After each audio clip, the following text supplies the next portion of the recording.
And welcome back to Late Night Lately, the Late Night Show. I'm your host, Chad White. If you didn't know, this is the late night styled podcast for the website cpluscomedy.com. Like I just said, it's a website. Go there. Welcome back in. This is episode 100. I've got a special gift for you. It's about 5 jokes.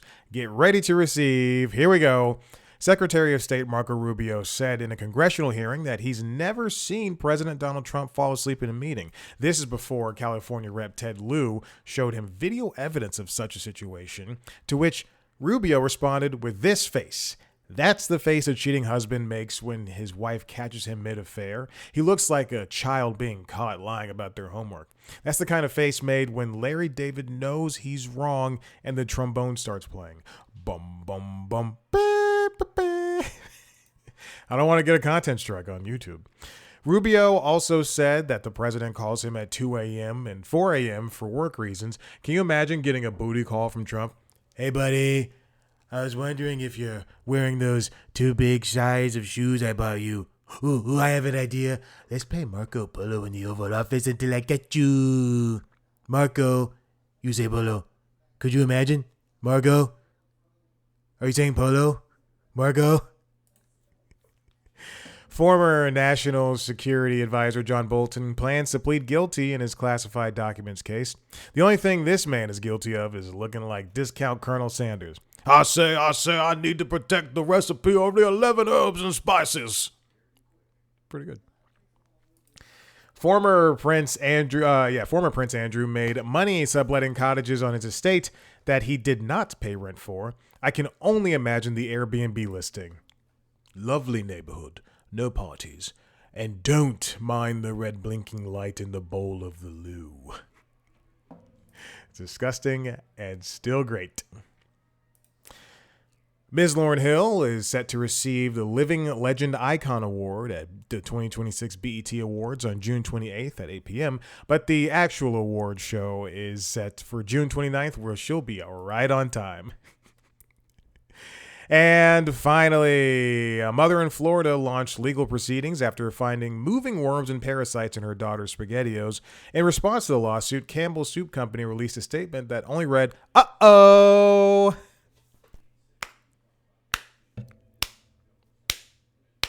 It's a standing ovation. All the pets are standing up. My neighbors are standing up. Everybody's clapping. That's all the jokes I have for you today. Welcome back in. I did not have to redo that monologue 3 other times. I did. That was the 4th time. And it sucked. It sucked doing that the first 3 times and having to pretend that I did it first every single time. Welcome back in. Let me reset the sizes of these websites because at some point next week I'll be like, why is CBS News so zoomed out? Oh, because their leaders are so zoomed out. Okay, welcome back in. It's been a long day, man. It has been a long day. I was at the pool for I took a look. I'm gonna tell you this right now. I took a midday break. I went to my pool and at my apartment complex here, and I'm sitting there. I was like, I have 30 minutes. Let me just sit here, and I won't be bothered for 30 minutes. And I run downstairs, and I'm sitting there, and I'm doing the crossword, New York Times crossword. I'm doing spelling bee. I'm playing those games, and I get out of the pool, and I'm sitting, and I'm trying to dry myself off before I go, but I'm just like looking through emails and stuff because I have to go back to work. I am sitting there. I'm slipping my watch on, and this guy approaches me, someone I've never seen at this complex before. And given there's, hundreds of apartments. I don't even know that might be like 200 or 300 apartments. I don't know, but it's hundreds. And then he like says something to me, but I have my earbuds in, and I'm like, yes. And he goes, "Did you see me?" He has an accent. I think it might be Italian. "Did you see me swim down the pool and do a backflip?" And I was like, "No, I don't know you." And he goes, "Oh, okay. Hey, my friend is running a dating service here at the apartment complex." And then I look up at her, and she does a cartoonish like wave. And he goes, and she wants to. He goes, "Are you single?" And I go, "No." First he goes, "Are you single?" And I go, I'm not interested, buddy." And then he tells me about the dating thing, and then I go, and I just start laughing, and I go, "I have to get back to work, dude." He goes, "Well, she just wants to interview you for a second." I was like, "No, no, no, no. I have to get back to work." Oh my gosh, crazy. And then a part of me was like, "Yeah, I might as well hang around for a little bit." And I went, "No." And then I came back upstairs and had 70 things to do. Anyway, welcome back in. This is the first week. Well, I guess whenever John Oliver returns, that'll be the first week where all of the late night shows are back and Colbert's is gone. Was it when I was watching the shows this week? Was it something I missed? Even though I didn't watch the Late Show a lot, yeah, it was, because there was a point where I'd watch Seth, and then I'd watch Kimmel, and then I'd watch Fallon, and then I watched The Daily Show, and there was a point where I was like, I'm missing something, aren't I? Oh, man. All right, let's get into what happened this week in late night. This week in late night, they all came back from their little breaks, fresh as daisies. Tina Fey, for the Tonight Show, Tina Fey stopped by to talk about the new season of what's that Netflix show called? The Four Seasons. That show is on my queue, in my list, and they just spoiled it right there. They're like, Steve Carell, yeah, we killed him. We killed his character. I was like, what? That's my fault. I should have watched it last year. Marlon Wayans was there. Jazz Chisholm Jr. was there. And then we saw a performance from Schmigadoon. If you don't know what Schmigadoon is, it is the musical that's based on the Apple TV show, the short-lived Apple TV show starring Cecily Strong and Kiko Makaki. And it's a fantastic show. And I'm glad that it is getting a second life on stage. And featured in the in this song, I don't know if she's part of the cast, is Anna Gasteyer. Moving on, Paul Rudd stopped by as well. They had a nice, lovely chat. And then Lord Andrew Lloyd Webber was there. Nicholas Galitzine was also there, and he's the new He-Man. I went, who is that? And then it was a new He-Man. I went, okay. Ron Taylor performed stand-up. We also had Amy Sedaris was there doing some Love Island thing. I don't know what that is. Nick Jonas was there. Violet Grohl performed a song. I believe she's about to go on tour. And John Lithgow and Regina Hall and Kane Parsons were there as well, with Malcolm Todd performing. On Late Night with Seth Meyers, as I watched that show recorded, you get to the last interview, Late Night with Seth Meyers, because they don't have musical performances anymore or stand-up, you get to the end of the second interview, and then the show is over, but there's still like 3 or 4 minutes of commercials. And then when the commercials end, they have a tag that is just a video of Seth talking to the audience, like him standing up in front of the desk talking to the audience. And it's just it's so eerie to see that because they're just like, if you want more Late Night with Seth Meyers, check out the YouTube or listen to the podcast, which is just episodes of the show. And I'm just thinking, why? Why do we do this? We got a bunch of closer looks this week. Brett Goldstein was there with David Sedaris was there. Anna Faris, Pink, Anna Patchett, Will Forte, Allison Brie, and Paul Rudd and Rafael Nadal. I do want to mention, Joke Seth Can't Tell was the other bit they did this week besides Closer Look. That segment is so funny, and yet the audience, I'm sure all they want is Closer Look. You can't have Closer Look all the time. But Joke Seth Can't Tell is so goddamn funny. And these people give it nothing. And Amber and Jenny are there laughing their butts off. Those are some good jokes that they're telling and Seth's telling. It's just ridiculous. And it's just wasted on that audience who just wants a closer look. As for Jimmy Kimmel Live, we had Death Cab for Cutie perform. And then Adwale Anakanoye Agbaje from Euphoria was there. Olivia Wilde was there. Michael Stipe and Andrew Watt performed the theme song from the show Rooster. Speaking of Steve Carell earlier on from HBO. Jeremy Allen White appeared. Amanda Peet was there. Kevin Hart and a basketball player I despise, Draymond Green. And it sounds like Kimmel had a light week. I believe they took Wednesday or Thursday off, and they will be doing an episode tonight after the NBA Finals, one of the NBA Final matches, games. Then for The Daily Show, Jon Stewart came back. I admittedly had to. I just couldn't listen to the monologue in the audience cheering anymore. So I did have to stop about 2/3 of the way through. Not even 2/3. It was like definitely like a fourth of the way through. He interviewed Jason Bateman, and then Michael Costa took over for the rest of the week, and he spoke to Dr. Thomas Mater. Desi Lydic appeared, and she talked about the midterm elections. Chase Infinity sat down for an interview, and then we had Grace Kludenschmidt talk about Zoran Mondami and the Knicks in the finals and all that stuff.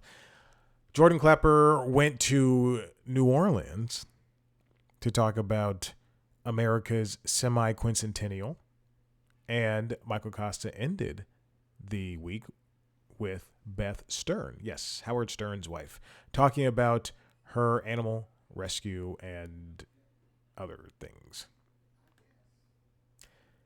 What a week it's been. You know, as I said at the top of this episode, or at the end of the monologue at the top of this week in late night, it took me 4 chances to record the monologue, and instead of stopping the recordings, I just kept things going. I don't know how long this episode is. It says 17 minutes or so, but I don't know how long that is. Because there's like other junk on top of it. All right, this comes from ESPN, what I want to talk about today. Comedian Marcelo Hernandez is chosen to host the ESPYs on July 15th. I don't know why they continue. This is, again, from ESPN. I don't know why they continue. They don't have bylines. They just have ESPN. When I was at NBC, if you didn't want your name on something, you would just put, 11 Alive News staff. Oh, my gosh. I can't tell you how many times I put out like a 3-sentence article on the website because I didn't want that. And then everything I wrote, everything else is on my muck rack. You can see it. Almost everything else, I think. For a long time, I couldn't find the other things that I wrote for them. I had to do a lot of deep Googling in order to find the stuff I found. Anyway, Marcelo Hernandez from SNL will be doing the ESPYs, hosting the ESPYs this year. It's a fascinating thing that they continue to get comedic hosts. Because I believe last year was Shane Gillis, and I'm sure those idiots in every sport, those dumb morons, enjoyed his style of comedy. But if you look at the past hosts, it's been Jimmy Kimmel, John Cena, LeBron, Peyton Manning. I can say LeBron. If I can say LeBron, I can also say Peyton. I can also say Serena. You know who I'm talking about.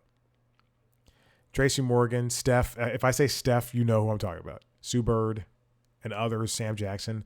But I don't understand. I feel like these idiots in sports are so uptight and so self-serious that, like, how many pairs of sunglasses are on inside that building at any given time during that show. That they just won't be accepting of anybody who's there except for probably Shane Gillis. Anyway, Marcelo's excited to do this. I'm not going to read his prepared statement. So good for him, though. And then finally, next week, we're going to see a return from a previous late night host, if only for a fleeting moment in time. This is written by Jed Rosengwig, whatever, at Late Nighter. Here's what we know about James Corden's late night TV return. Now, don't get your hopes up. If you like him, don't get your hopes up. If you don't like him, don't be pissed. Also, who cares? There's worse things in this world. Oh, I don't like you. How dare he come? Blah, blah, blah. You know who our president is? I'm telling you, everybody at the ESPYs does, and they love him. So James Corden left late night 3 years ago, and then he returned home to the UK. But now he's back just for 24 episodes, thanks to Fox and the World Cup. He's going to be hosting what is going to be a blend of comedy, celebrity guests, audience energy, and tournament reaction. Starting June 11th, we will see James Corden hosting FIFA World Cup on Fox After Hours with James Corden, which is a mouthful of a name. The series is going to follow the network's coverage of key primetime matches with a comedic look at the tournament's biggest moments, storylines, personalities, and viral detours. Fox says the show will be built around Corden's, quote, lifelong soccer fandom, which I know that to be true because he has talked about that before, and will feature appearances from some of the biggest names in pop culture and the game. I think it's a good idea. Fox has put all of their shows on hiatus. This is the same thing that NBC does for the Olympics. Fox has put all of their shows on hiatus. MasterChef is not coming back until July. American Dad is not coming back until late June. I'm pissed. Oh my gosh. I think The Floor is they're airing the last two episodes next week. I hate it when shows get upended, especially in the summer, because they already don't know what to do with animation domination.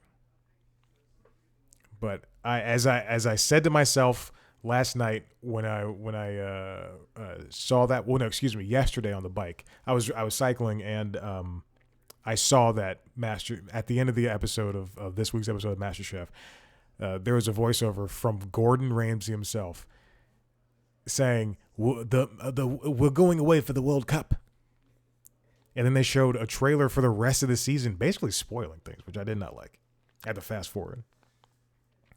But anyway, as this is the same thing I said to myself when I was on the bike. At least we get a couple more seasons of The Simpsons and Family Guy and Bob's Burgers and American Dad. At least we get that. If shortened seasons and messed up schedules is what we have to deal with in order to get more seasons of those shows, then by all means. I said the same thing when I noticed Seth Meyers started doing mid-show ads. They're ads. Yeah. Doing ads at branded content, as they call it. And when they do it, I just go, at least this show gets to stay around. And you know what? If this is, it's not something I like personally, or I hate saying personally. It's not something I enjoy to see, but it's something that's happened on Ghosts on CBS. It's something that's happened on Abbott Elementary on ABC. It sucks, but this is how people are getting paid right now. So this was announced at Fox's Upfront, this Corden show, FIFA after show thing. So we knew this was coming. We knew this was going to come. But as Jed points out, this is a pseudo reunion for the Late Late Show staff. This is very interesting because I had no idea about any of this. Corden's going to be joined in studio by a former coworker, Ian Carmel, / I guess he was a writer, but I guess like sidekick-ish even though Reggie Watts was the sidekick. Anyway, slash band leader. And then former England national team captain Rio Ferdinand is also going to be there. And then we're seeing, as Jed points out, more than a little of Corden's Late Late Show team is involved. It's not none, but it's not everybody. Along with Carmel, you're going to see 4 of the show's executive producers that are from The Late Late Show. Ben Winston, James Longman, Gabe Turner, and Eric Pankowski. He said, "Give me all the white men." I'm just going to guess their race based on the idea that they were 4 men executive producers in charge of a show. I'm just going to guess. I'm just look. If Eric Pankowski is a Latino person, then by all means, I'm going to do a quick search. He's a white man. Look at Gabe Turner. Oh, surprise, surprise. He's a white man. Okay. What viewers can expect from this show is going to be tournament reaction, comedy. Is that an ant? Tournament reaction, comedy, celebrity guests, and human interest stories from around the 48-team field. Fox also says the show will spotlight, quote, the tournament's most talked about moments and storylines of the day, while also looking for stories around viral fans, team adjacent characters, and other World Cup oddities. Corden himself says it's going to be a lighthearted affair, which is cool enough. I imagine this will be along the lines of, what's the sports show that Keenan and Kevin Hart do? Let's see. That show is called Good Sports with Kevin Hart and Keenan Thompson on Prime. That's on Prime. I watched it when it was the Olympics, and that was the Olympics from last Olympics, not the most recent one, but the one before that. I watched half an episode, and I was like, I don't need to see this.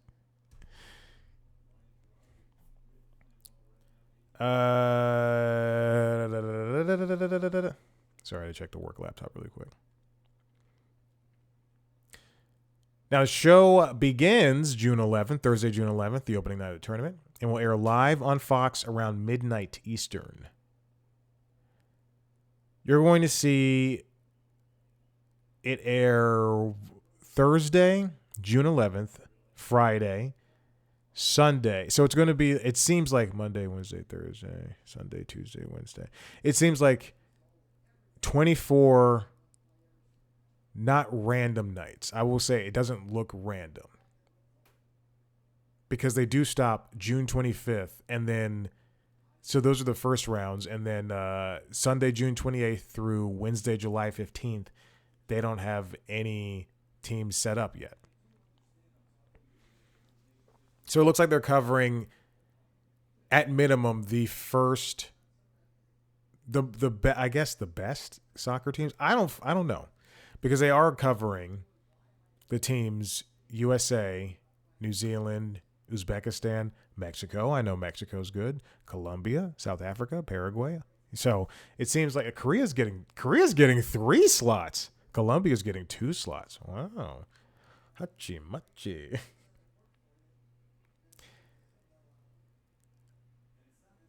You can attend. Anybody can attend. You can go get tickets. So it is going to be that type of show. Again, I just spoke about the ESPYs. So this is not the first time comedy and sports have crossed over. And if you'll remember, early last year in 2025, there was that ESPN show with Jason Kelsey called They Call It Late Night. And it ran for what, like a couple of episodes? And it wasn't good?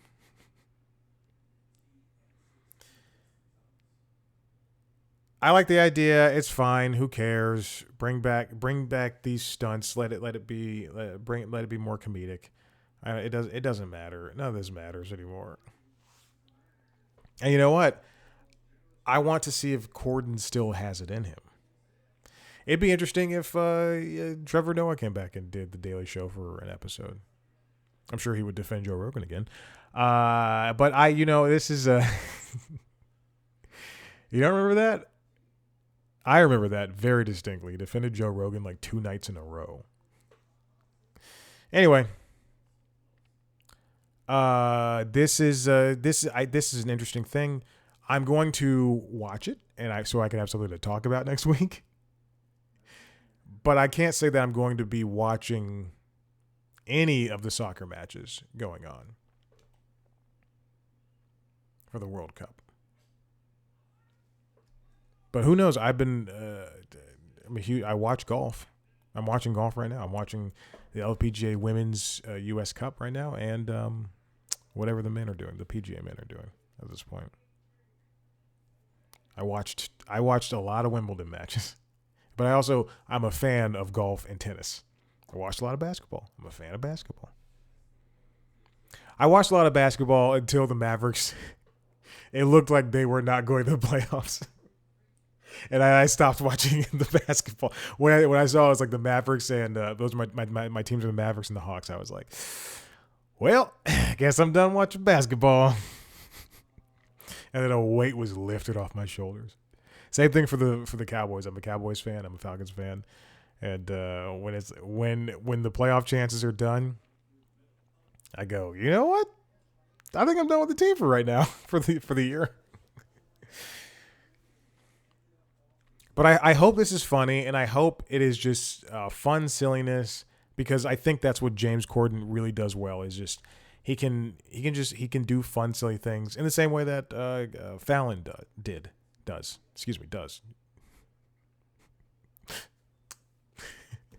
R.I.P. But this is what we needed. But here's the thing. They know they're doing this for 24 nights, which is fine. I know this is not going to awaken anything for Fox Broadcasting, because how many times has Fox tried to do a late night show? Or, excuse me, not even a late night, just a late night show. A show to compete against the other late night variables on broadcast TV. Because they did Mad TV. Let me see. Fox Broadcasting late night shows.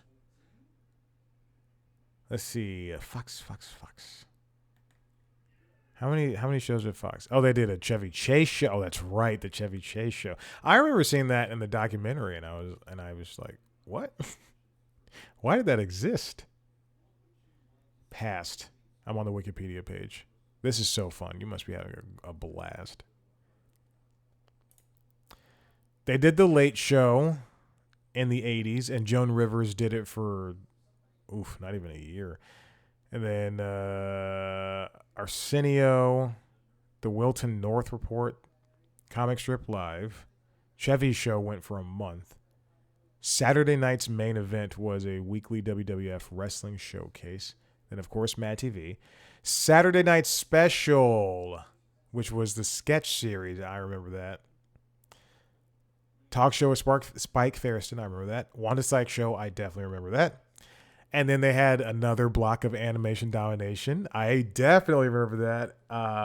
And that was fun because they had shows like Animation Domination Shorts, HD Shorts, Axe Cop, High School USA, Lucas Brothers Moving Co., Golan the Insatiable, Stone Quackers, and Major Lazer. I watched every single one of those shows on Hulu.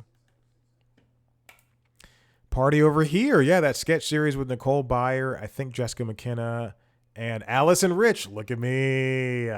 Carl Tart.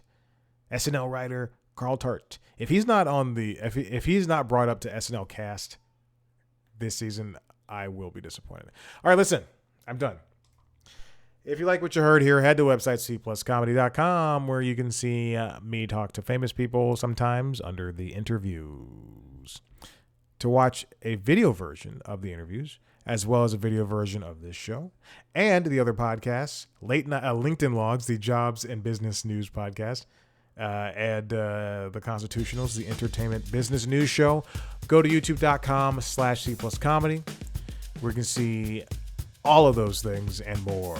Subscribe to those shows wherever you get your podcasts. Follow us on social media at C Plus Comedy on TikTok, Instagram, Blue Sky, and YouTube. Me at C Plus Comedy. Me, Chad Black White on those platforms. Thank you so much for listening. We'll see you next time. Bye.